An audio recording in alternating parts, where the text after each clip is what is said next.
Unspoiled Network podcast. This is Spoil Me, covering Mage, Errant, Book 5, The Siege of Skyhold, chapters 48 to 52.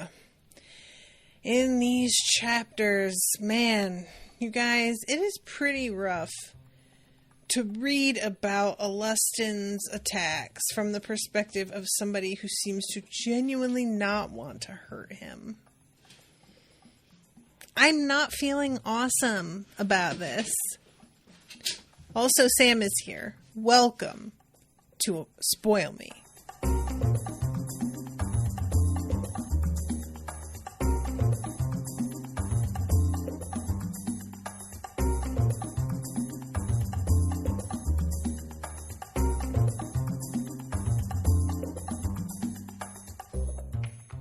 Almost said unspoiled. Welcome to the show, everyone. I'm Natasha. Thank you very much to Dan for commissioning this episode. Yeah, we are back to the early time slot. Dan, you were able to book ahead. People fight over this one because we've got some folks from the One Piece crew who are in Europe. So it can be a little bit difficult for them to attend when it's a 1 o'clock in the morning time slot for them. But you guys, this whole section is loaded. I genuinely don't know how I'm going to get through all of this. This is probably the first section, Dan, that I am genuinely looking at it going, what was he thinking? Because there's a lot, but we're going to do our best. So we start off with chapter 48 with Hugh immediately recognizing an attack from Heliothrax. And as soon as he says who it is, Sabe is the one who has like the biggest reaction and is like, oh, okay, we better get the fuck up out of here.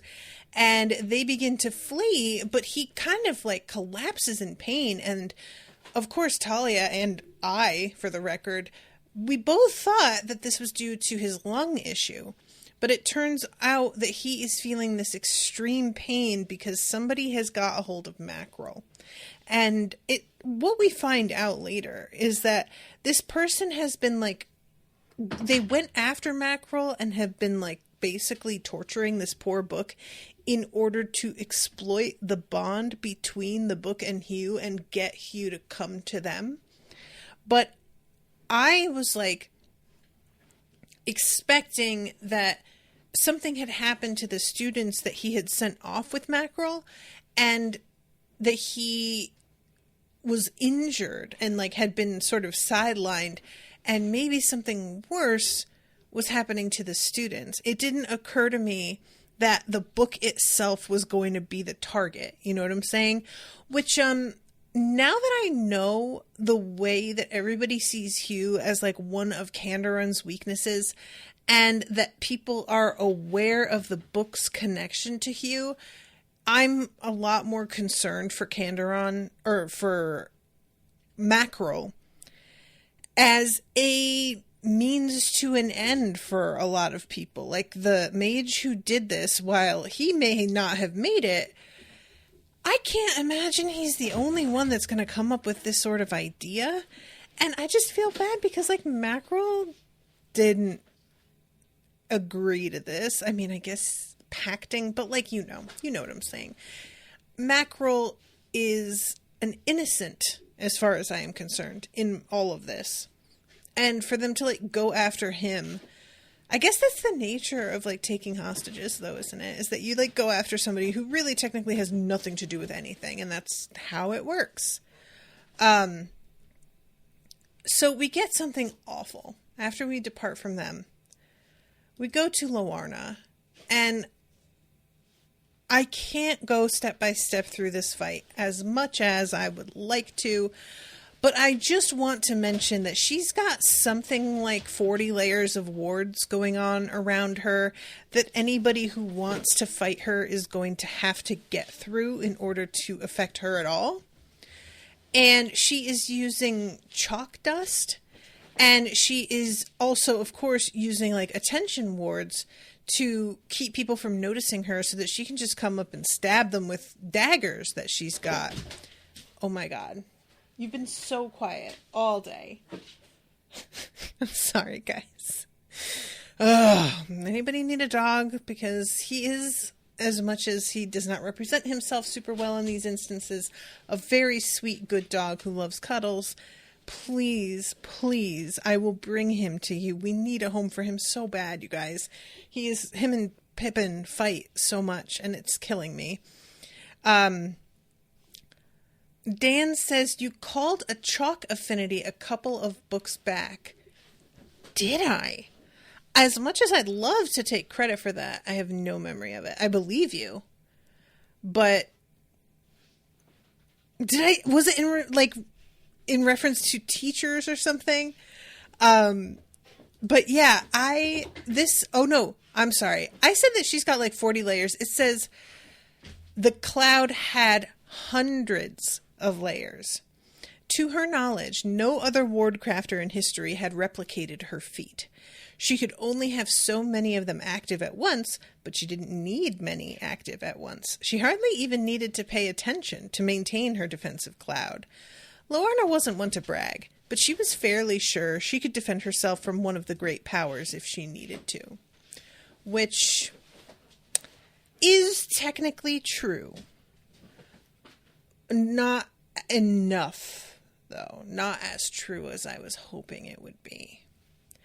So she goes up against somebody named Grandin the Traitor. And it says he is a Sarnassian champion who turned on his family and nation in battle.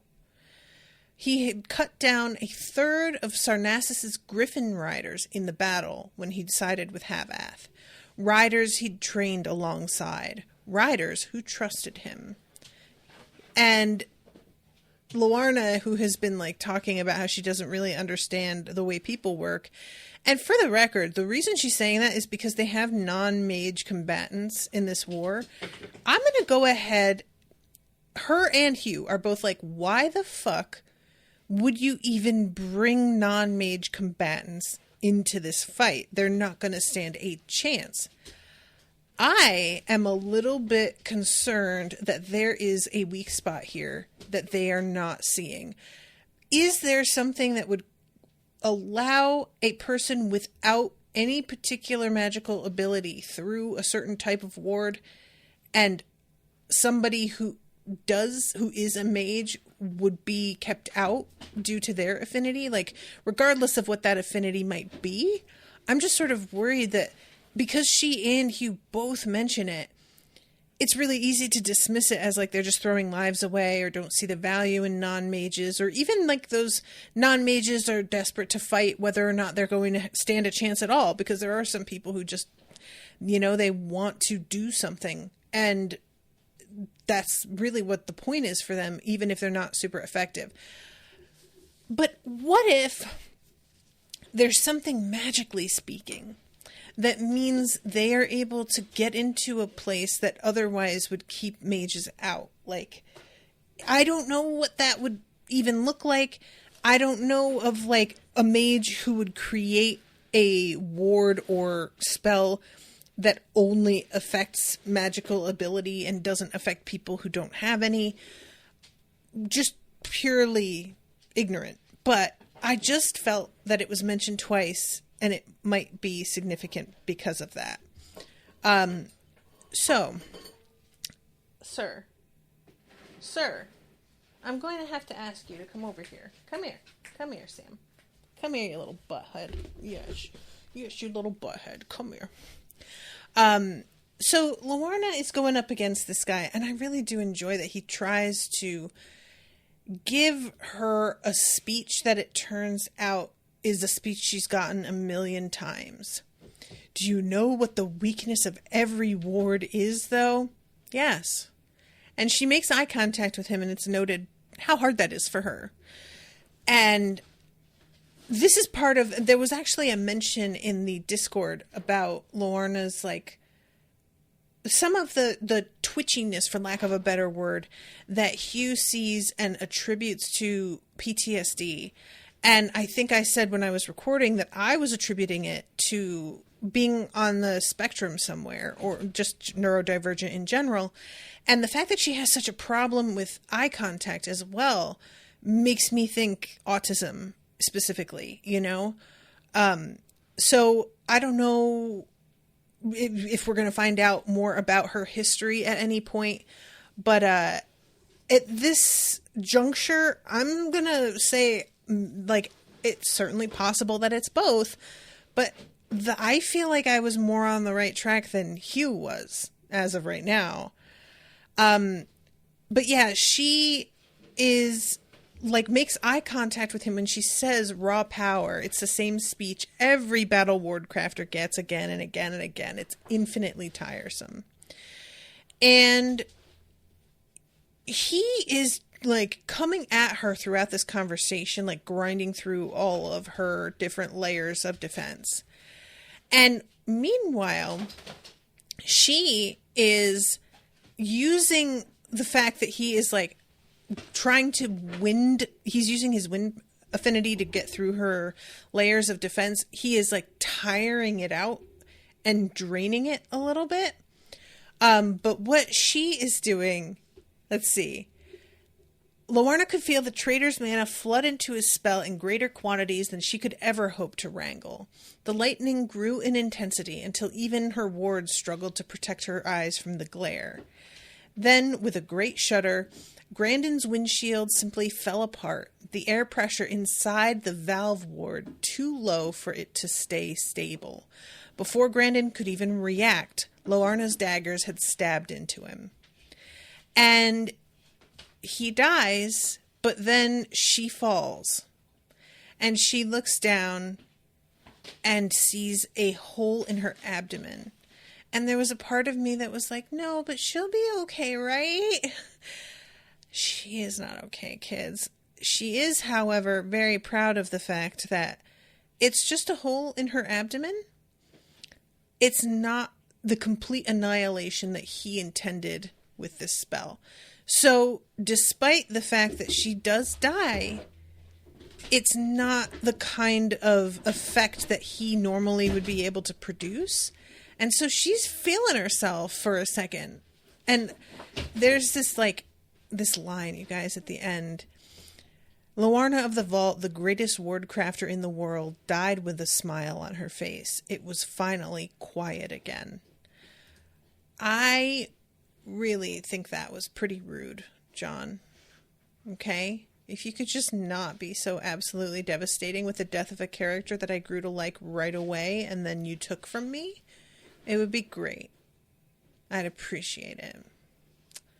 Okay, thanks. Glad we have this understanding. Truly rude. I mean, honestly, like just inconsiderate. So, then we go to 49.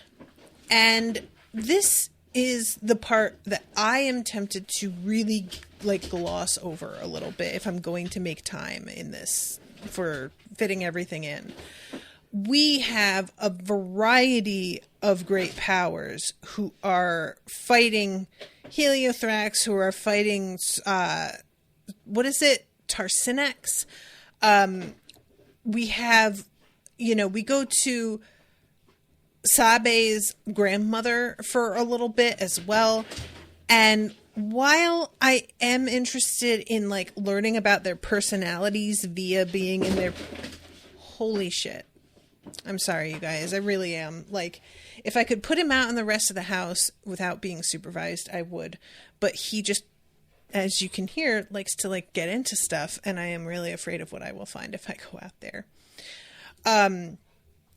But yeah, it's a lot of discussion of their like abilities versus what they're used to fighting and how unusual what they're up against is and the way that they're able to like maneuver their own abilities or steal the ability of the person who is coming up against them to do something.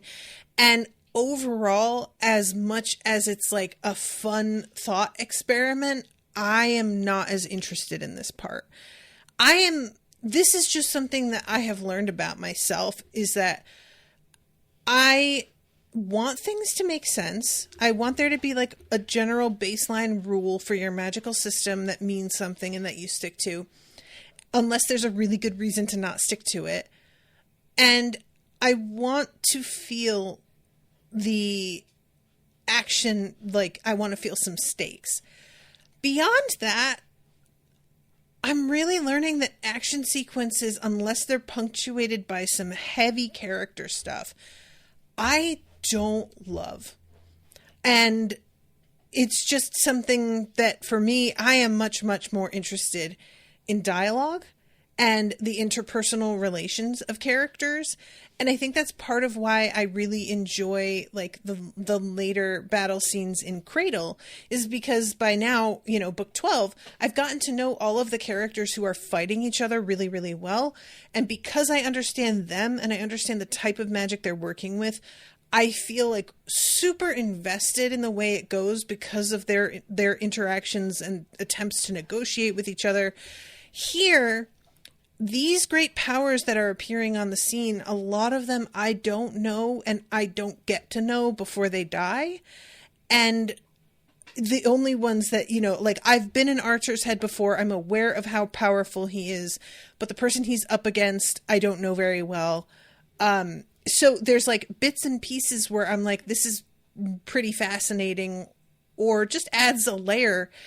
And then there's like big sections that I could really take or leave.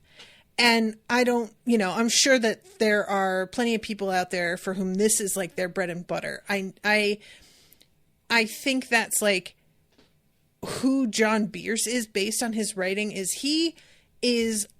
When I said that this was a good thought experiment, I think that's like the part he enjoys is like just writing out a bunch of random stuff on a board and being like, affinities, what could be affinities? And he picks all kinds of objects and then just brainstorms like clouds of potential possibilities that you could use to wield those affinities. And he really enjoys like that creative aspect of it.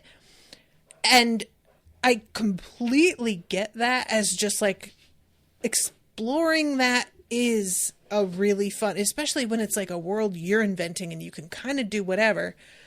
But because so much of it is like relating to characters that we're not really gonna get to see the full potential of what they can do with X, Y, and Z.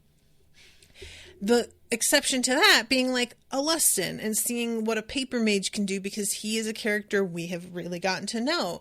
And yet we don't know a lot about him, you know, so there's still like things to be explored there for sure.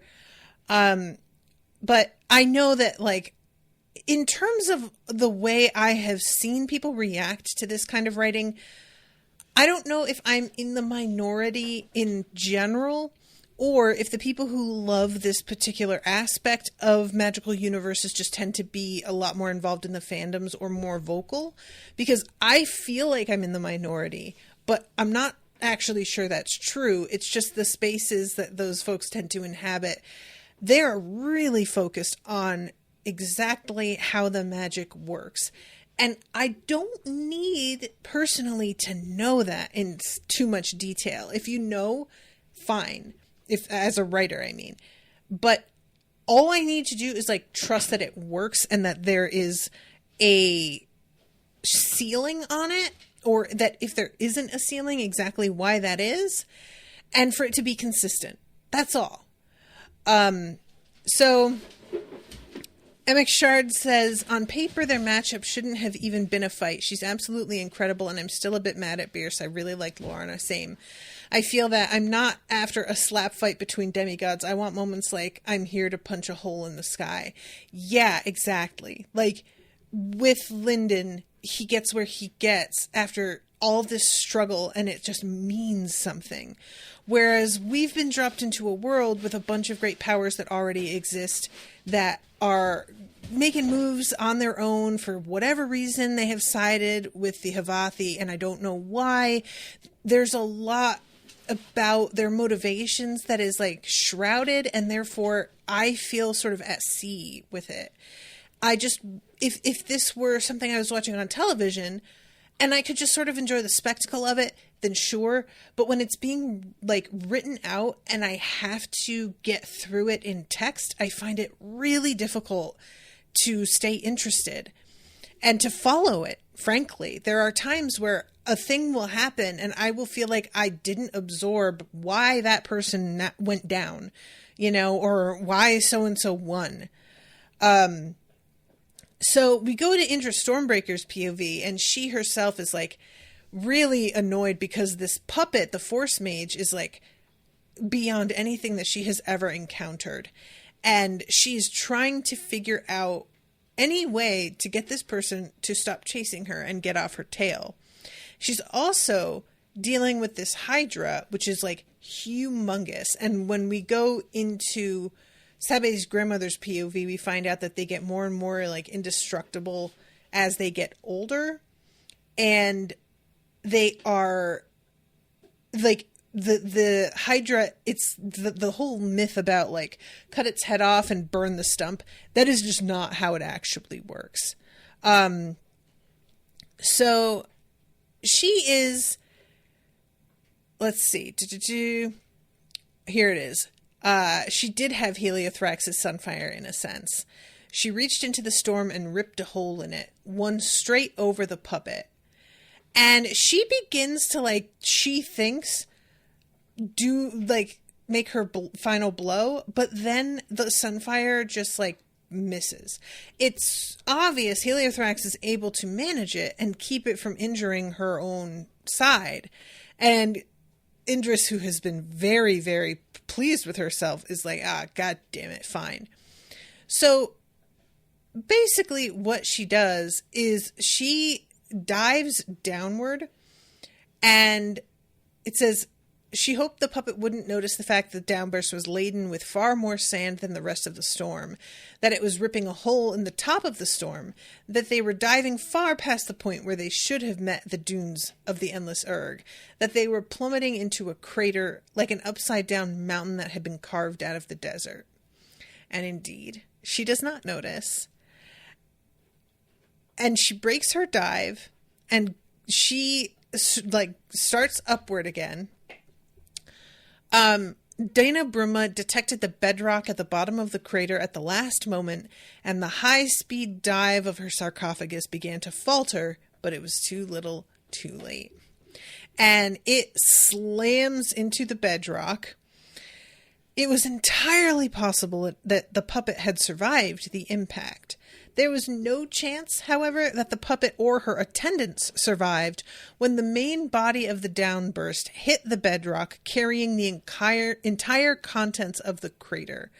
More than a mountain's worth of sand, levitated up into the storm winds by Indris, struck the sarcophagus like the world's biggest hammer.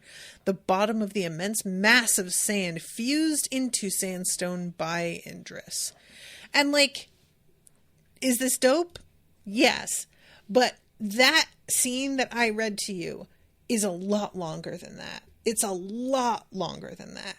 And I don't think it needs to be, unless we knew Indris better than we do. If we had spent more time with her, then maybe I would be, like, more invested in that. But you know what I'm saying? So, Alustin, we go to his section. The Helicotan Waltz is the name of chapter 50. And he is luring Valia and her contingent, I guess is a way to say that. He is luring them into the library.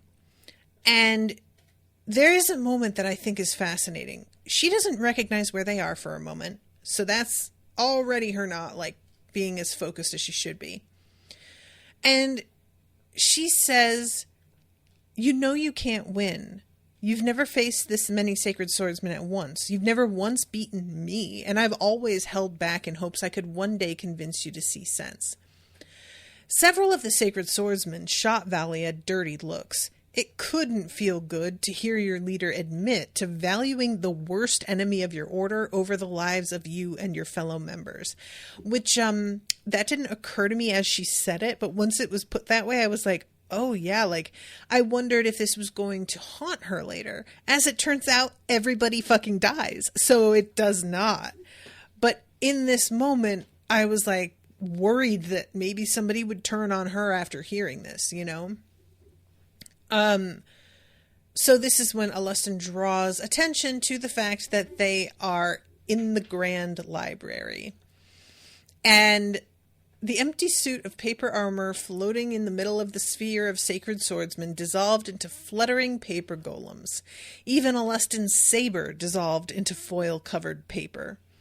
And Valia, I'll never run out of tricks. So we go into her POV. And this is pretty rough, you guys. Honestly, I really like this. Like, when I talk about being invested because you know the people, this is the shit that I'm talking about. So, you know, we've been in Alustin's head. We know how absolutely delighted he is with killing Havathi, with thinking about creative ways to do that, how it does not haunt him at all that he has been killing how many people? At least hundreds, maybe thousands. That is not something that bothers him. Even when they're civilians, he doesn't care. We go into Valia's POV, and we find out that she has been literally losing sleep over the fact that this battle is going to end in Alustin's death. And there is just so much about, like, she has been trying to win him to her side. And if this were, like, written a different way, this would be somebody who was like, I can see the value in the way that he fights and his capabilities, and I want to win him to our side because he would be a valuable asset. Valia is wanting to win him over for the sake of their history and, like, friendship together. She is wanting to win him over for the sake of their families and the fact that these are, like, their last links with Helicote, and if he's dead, she's the only one left. There is a lot of emotional motivation that is not just practicality, and it's not just her orders. If anything, she's, like, flaunting her orders to give him chance after chance after chance. So she's, like, having nightmares about all of this, truly cut up about it. And when we see the way that he is coming at her and how dismissive he is, it's really hard to stomach, because this sort of attitude that he has, which is, like, vaguely mocking, definitely cocky, and treating it as if it's a game, it's like he has simultaneously lost all personal connection to humanity and has no concept of how sincere she is about winning him over and how much she believes what she's saying. Now, is she right? I genuinely don't know. I still don't feel like I understand this conflict well enough to say. Her feelings about, like, Kandaron's being basically, like, too big a great power and wanting to keep the Exile's splinter to herself, they feel valid. The Havathi, however, do feel like they are just trying to become the next huge, the next, like, oppressor, basically. And while she will admit that they're not perfect, she doesn't seem to understand the problem with that either. So, and the Havathi, like, it's so difficult for me because I think that they may indeed be full of shit, but everybody is always full of shit. It's just the way everything always is. So, is there a good guy in this scenario? Is there somebody that I feel like I can unapologetically root for with no reservations? Not really. I want to root for our guys, but, like, Hugh and company because I like them and I believe they genuinely want what's best. But again, you could be well-intentioned and still be fighting for the wrong side. You could be well-intentioned and still be walking everybody down the road to the worst possible outcome. Intent isn't necessarily the thing. And I don't feel like anybody is either operating with all the information that they need, or at least we as readers have not been let in on it. So I just really felt for Valia, and I just, the fact that she is the one that basically like betrayed everybody and indirectly or not, but caused the deaths of Alustin's family and stuff, that is a fucking valid grudge to have, and I am not trying to minimize that at all. But there is something to the way that she talks about this with Alustin that makes me feel like either the betrayal was worse than I'm understanding even, and that the fate of his family is even worse than I'm understanding, or that there was like a factor he still doesn't see or isn't willing to consider. I don't know. It's just like I'm all over the place with this. So anyway, and to a degree, people say that the best arguments like written in dialogue are the ones where it feels like both parties are technically correct in some ways, which is if any of you watch Succession, there is a fight in the final season between Tom and Shiv that takes place on a balcony during a party. One of the best fights I've ever seen, because each of them is coming claws out at the other, and they are eviscerating each other about their personalities, their motivations, their hang-ups and fears, and they are each absolutely dead on, but are unwilling to see that the other person is also dead on. And so you're watching it and you're like, but they're both right, and yet it doesn't really help. It's like, so that sort of argument where both parties are technically right is difficult to write. And it's interesting to me that the Havathi can be so distinctly an enemy in these books, and yet I still feel very suspicious of the people opposing them. I think that's well done, but it's hard. So she is like realizing how bad the situation is, and she orders all of her people to run.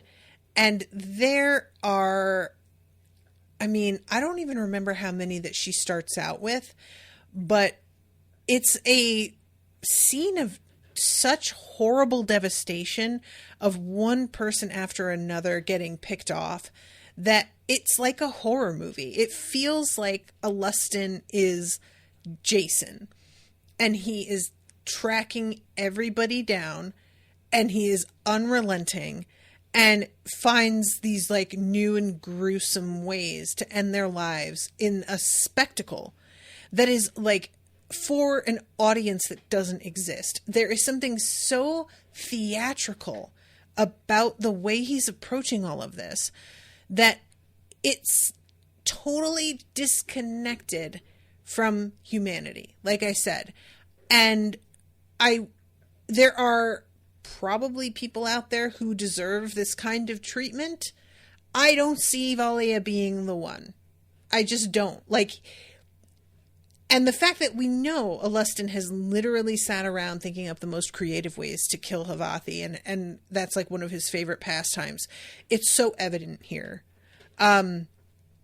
So she attempts to like cut one of the little golems, thinking that it's going to like the echo effect will happen and cut all of them.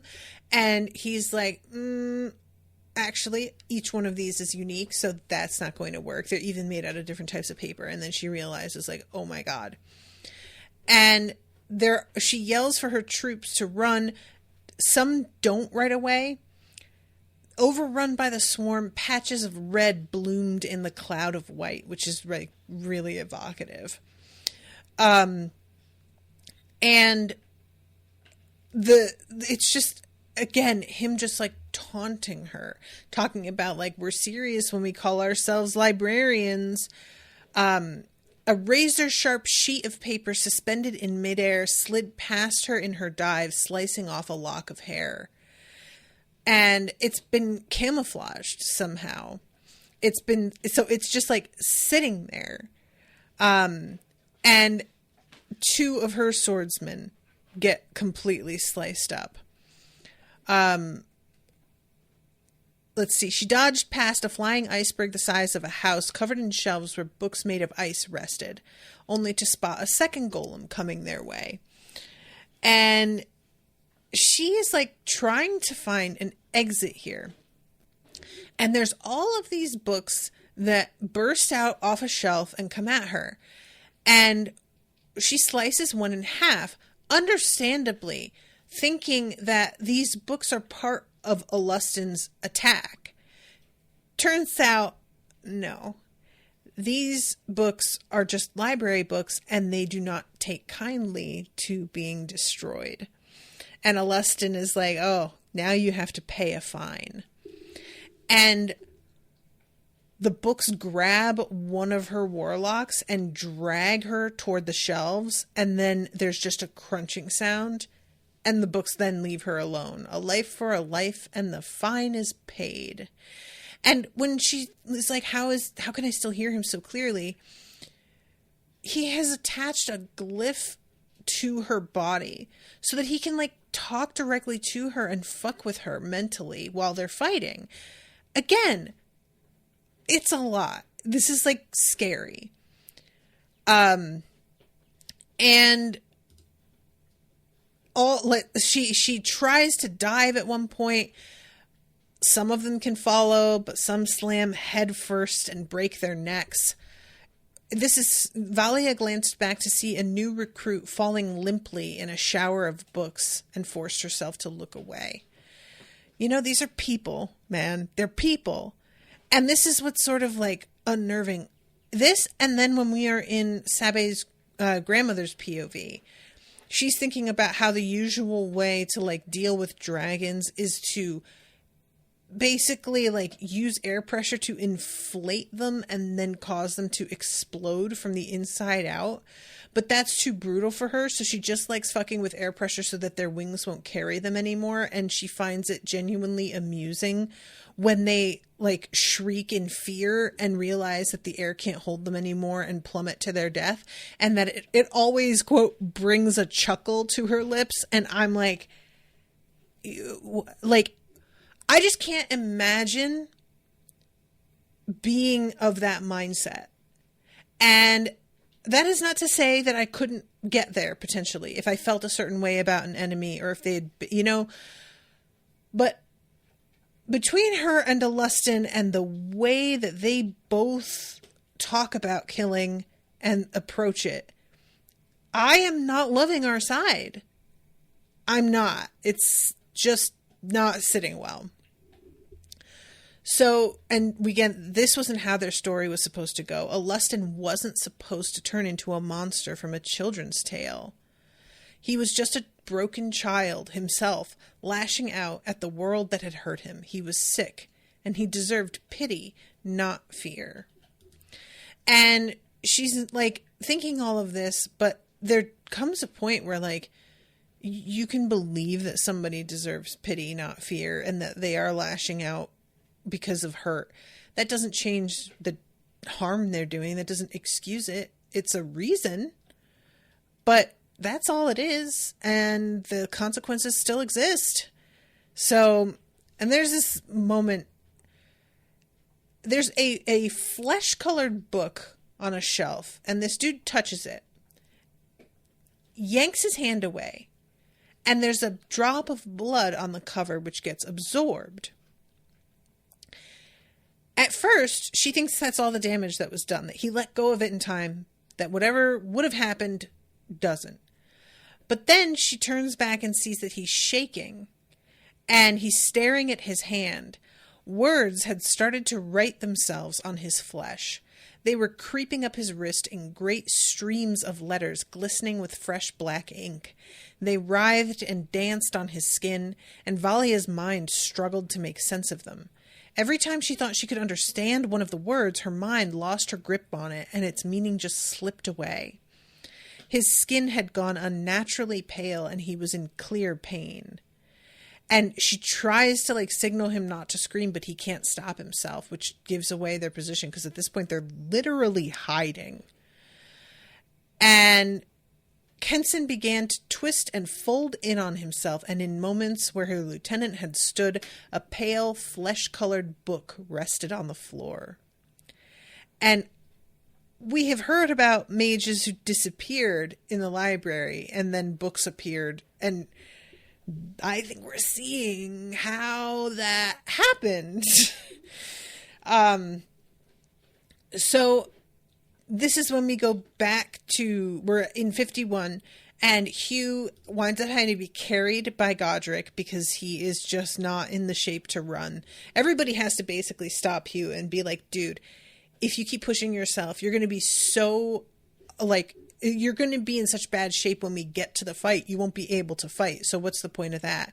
And he manages to control himself and his ego enough to let himself be carried. And they wind up in the midst of a battle as they're trying to get to the book, which it was a weird thought of like just trying to get somewhere and it's impossible to avoid just running into crowds fighting and battles. But it hadn't really occurred to me that there might not be a way to avoid them, you know? So, and they swoop in and they do some shit that is like very disruptive and wind up turning the tide of whatever particular battle to their own side very quickly. And I really enjoy hearing like what each of them is doing and how like the cool things that their magic can pull off. And then we go, Godric, meanwhile, launched rocks at the Havathi. And when I'm listening, I was listening to the audiobook here, and when he said that line, my instinct was to kind of laugh and be like, wow, everybody's doing this creative shit and he's just throwing rocks. And I stopped myself right away and was like, since when has throwing rocks not been super fucking effective? Like, actually. And then right after I thought that, no matter how complex or advanced magical warfare grew, rocks moving at high speed would always be relevant. And I really liked that being written that way. It was just very funny. So, of course, he does, like, more than that. He's got steel nails that he's moving really fast, but it's just, like, the simplicity of, yeah, we're just going to throw some rocks really fucking hard. Giant rocks. So, let's see. The Stormward's crown deflected most of the projectiles with ease, but a few managed to punch through, especially the obsidian razors. Thankfully, all of them shattered against their personal armor. Then the bonefire projectiles exploded behind the Havathi lines. One sent burning oil geysering into the air. I would like to note that in the audiobook, he pronounces that geysering. Now, I don't know if that's because he's British and that's how you pronounce it when you are not from the United States, but I laughed so hard. Guys, geysering into the air. I'm just picturing like, it's like a little guy on a walker just flying through the air. The third appeared to be an utterly standard bonfire, save for the flames being green. I added powdered copper to that one to make it look cooler, Talia shouted.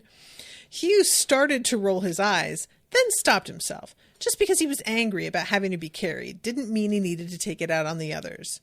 You know what? He shouted back. It did look way cooler. I love that moment.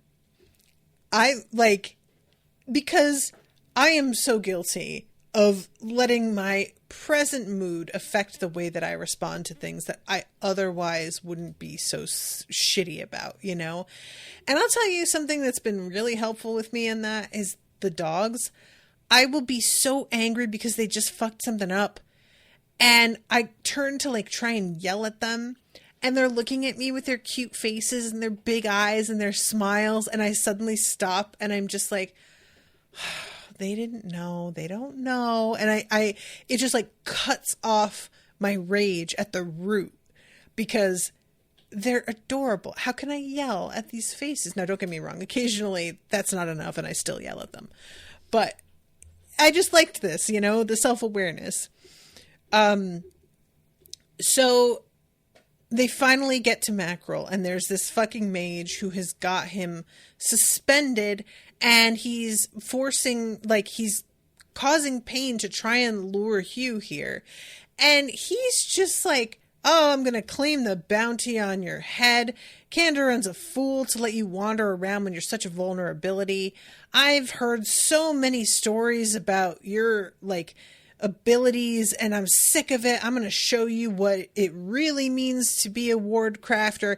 And it's like this big fucking, and then the mage was interrupted by tons of rock falling on his head as Hugh finished weakening the crystal structure of the ceiling above him, and Godric yanked it downward with his stone magic. Was he actually for real? That was some absurd melodrama right there. I genuinely wouldn't buy it if I came across it in a book. All right, I see you, John Bierce. But I like this because it reminded me of that moment in Raiders of the Lost Ark where there's a dude who comes up at him in the street and starts like, you know, he's got a saber and he's just like twirling it and being extremely dramatic about how he's going to, you know, flay Indy alive. And then Indy just pulls out a gun and shoots him, and that's the end of the scene. And like, originally there was a fight scene, but apparently Harrison Ford was just so fucking exhausted after everything they'd done that day that he did that as a joke, and they decided it was so funny that they kept it in the movie. And this reminded me of that, of just like this big thing, you know, we're heading there to save Mackerel, and there's this guy with this fucking inflated sense of how much he's going to affect Hugh, and then it's just like over, and the guy barely got a chance to do anything. And I thought this was hysterical. And he's got Mackerel cuddled up, and Mackerel's healing already, and I appreciated knowing that because I was worried about him. And the other students are here as well. And we've got some like wounds going on. To Hugh's surprise, Sabe didn't go for Venta first, instead running straight to Peltia. And I was assuming that it was because it was like a head wound and she realized there's more potential for something to go really, really wrong with a head wound. However, we do have a very passionate, excited kiss between her and Venta once Venta has been rescued. And Thaddeus is just really, for his part, feeling super guilty about the fact that they came to help because it was his idea. And Hugh is trying to tell him, like, you know, I understand that you feel bad, but it was just like stupidity. It was not malice. And he says stupidity isn't the same thing. Stupidity can be forgiven. And this is one of those things that I have such trouble with, you guys, because I think he was right. Malice is worse, of course. But the difficult thing about stupidity is that you can't fight it as easily. If you've got people around you who are well-intentioned, but they don't think things through, that is so much worse to me than trying to figure out what somebody malicious might do. If you're malicious, you're more predictable. If you're stupid, who knows what the fuck you're going to do, you know? And this is always like my problem with characters like Hagrid, for example, who just would blurt shit out or do things without thinking. And it's like, yeah, he's good-hearted and he means well, and I totally get that. But there comes a point where you just don't want to rely on a person like that for anything, because you never know if they're going to come through and like follow basic instructions or remember what the priorities are. And I know that's like unkind and not the way to move through the world if you want to be open and prepared to like work with others. But I have been let down by people who mean well so many times in my life that I just don't really have a lot of tolerance for it anymore. You know, like it's almost worse somehow when you intended well, but you just didn't think it fully through. It makes me feel like I don't even have the right to be angry that you screwed me because you meant well. And there comes a point where it's like, I don't care that you meant well. You fucking ruined something, you know? You got me in trouble. You got somebody else in trouble. Something broke, something, whatever. So I feel like I had such a like knee-jerk reaction to this when I read it. But I have always struggled with being willing to rely on people because as far as I am concerned, there is nobody I have ever met who is always going to be reliable. And I know that's an unrealistic expectation, but there are some folks that I'm really close with that I know in this situation, I definitely shouldn't rely on them. I know that this is their weak point. And I can function around that, you know, because I understand. But then you wind up in a place where it's like you can't trust anybody to do anything except yourself, which means that you have to do everything yourself, which is just an unfair place to be. Anyway, this is a tangent that utterly irrelevant to what's actually happening here, but I just found it sort of interesting, this conversation, because of how much more difficult I find it to deal with. Like, Hugh is acting like, yeah, well, you just did something stupid. What are you going to do? That's like worse, though. It's worse. And I'm saying this as somebody who fully understands that I also do stupid things. I act like, you know, I would never. I've done so many thoughtless, stupid things. Get out of here. Of course I have. So I'm not immune to this. But that's what makes it so fucking, like, scary to me, is that I am pretty vigilant. My anxiety makes me plan things so far ahead to ensure that I haven't, like, missed any point that needs to be covered. And I will still fucking do something stupid. So it just makes me feel like, well, what is there to rely on at all? And Thaddeus just winds up like sobbing, and Hugh has to comfort him for a little bit.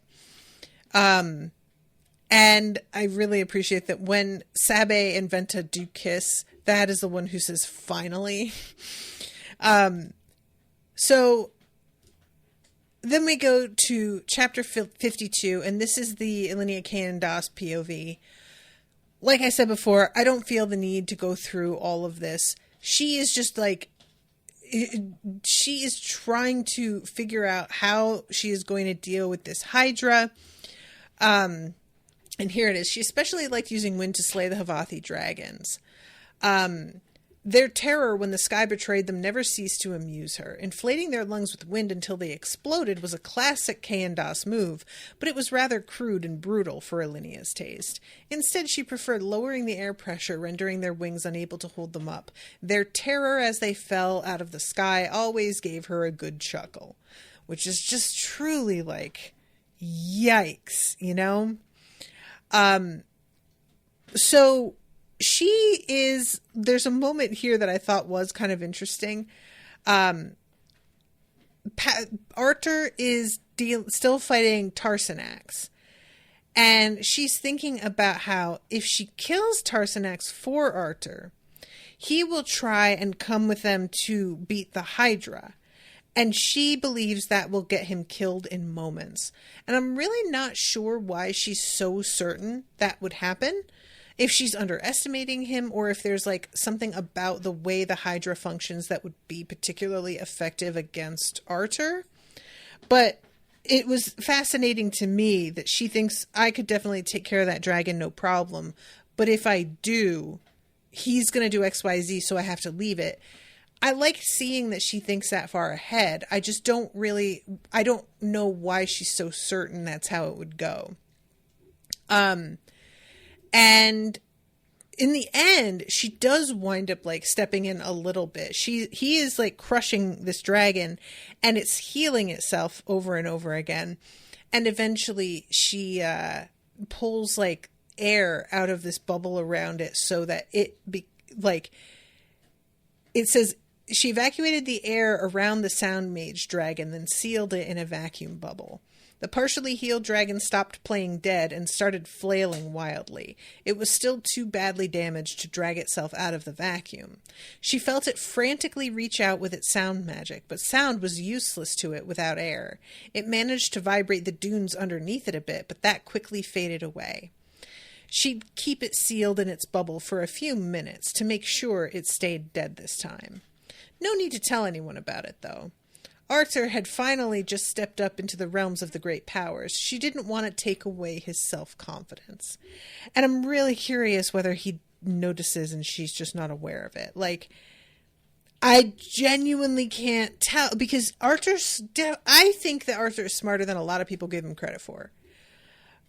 But she's not in the position she is because she doesn't understand people. So maybe she knows better than I think. Ilenia turned her attention back to the Hydra in time to see Shellis Mott die. And this is the thing that kind of like bummed me out, is that this is a really cool sounding turtle mage with this reputation, and we don't even really get to appreciate what he can do exactly before he's killed. And she's not able to do a thing to stop it. I love that the Hydra pauses to eat Shellis Mott, and Ilenia is so irritated because they've been trying to keep it still, and it pausing to eat her friend is the most that it's kept still this whole time, which is just insulting. She snagged one of the raindrops of glass with the wind. She carefully brought it inside her bubble of still air. And then she starts to smile. She reached out and used the wind to seize uncountable millions of falling red droplets, holding them still in the air. Time to see how the beast felt about being drowned in molten glass. So it's sent towards the Hydra. And I'm sorry, I'm trying to find... Wait a minute. Oh, okay, yeah. That's the way that it ends, because it jumps the way that this is broken up in my Kindle. It's like the red rain began to fall on a great spiral towards the Hydra is the last like sentence of the page. And when I turn the page, it says Valia. So I was like, did this jump ahead a bunch? What just happened? But yeah, that's where the scene with her ends. So this is when we go back to Valia being like, why are you doing this? She straight up is asking what the fuck is wrong with him. That is basically what it comes down to. And what motivates this? There's this fog. Gravity mages were often the fastest mages in a dive, and her last one hit the fog head first. He simply dissolved, and Valia and her 3 remaining warlocks had to desperately pull up to avoid sharing his fate. It wasn't made of water vapor at all. The cloud was made of innumerable millions of tiny crystals, each no bigger than a grain of dust. Valia wished she could claim it was particularly horrifying, but it wasn't even in the top 3 of the worst deaths she'd seen since Alustin had lured them into the library. Death at the hands of Alustin's golem swarm was clean and kind compared to what the library had to offer. It was no wonder Kandarin hadn't left any defenders in here to guard the library. It was a death trap, more than capable of defending itself. And at this point, she's like, wait, didn't I have 3 warlocks with me? And then she realizes she only has 2 now, and she doesn't know what happened to one. And I should mention, like, that happens as she's flying through an area where the bookshelves all seem empty. And I had said something about like wondering if they were really empty. And I'm starting to think maybe they aren't actually empty based on the way things go here. So yeah, why are you taunting us and dragging this out? Well, it's mostly just mental warfare. Keep you off balance so it's easier to hunt you down. And he's like, I mean, and also revenge, which is like the main reason that I'm alive. And one of her people gets caught up in this like webbing that turns out to be poison mold. Nope, not one, both. This is when she is by herself. There's something I've always wondered, Alustin said. Is the reason you're so profligate with the lives of the sacred swordsmen some hidden resentment against Havath for destroying our home?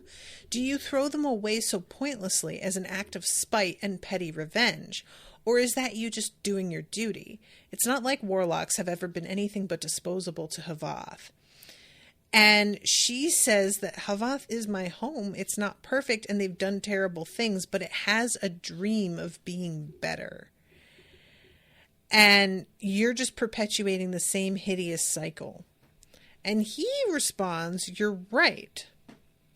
I am perpetuating the games of the great powers. It's something I've struggled with emotionally over the years, I have to admit. I lost any hope for something better years ago, though. That old, tired saying about power corrupting is absolutely true. And she's thinking to herself, like, wait, have I finally got through to him? And has to remind herself how many times she's thought that was happening in the past when he's just been taking advantage to buy time. And she has this Athuema spell form that she's been forming in her mind. It let her amplify the effects of spells and other physical events, like making a ripple in a pond grow out of control. Valia felt the force of her summoned wind grow wildly stronger, disproportionate by far to the amount of mana she was spending on it, and she rocketed up into the sky. All her blood rushed to her feet, and she blacked out for a moment. When she came to, she was tumbling wildly through the air, still ascending, though her upward rise was starting to slow. She was near the top of the miles-tall chamber now, and far below her she could see the swarm of origami golems scattered by the massive shockwaves she'd left in her wake. She found an unblocked exit and flew toward it. And she flees. She gets away.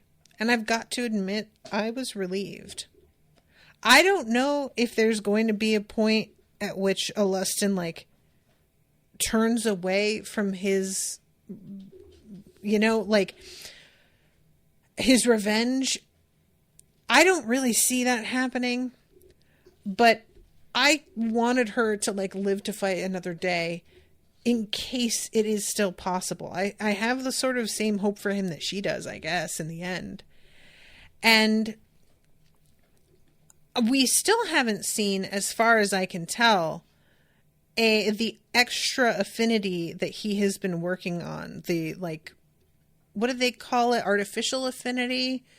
I can't remember exactly the way that it's described, but he was, doing something that caused him to have seizures because he wasn't getting it right, and finally seemed to seize on a way of doing it that was successful. And I am not sure if he's used it and I haven't realized that he had been using it, or if he's not busted it out yet. But I am pretty curious about that. So anyway, all right, I'm over time here. I really have to wrap up. But I managed to get through all the chapters, and I feel I pretty much covered everything I wanted to talk about. So, all right, I thank you guys so much for hanging out. Thank you again, Dan, for commissioning this. Hope y'all are enjoying. And until next time, toodaloo, motherfuckers.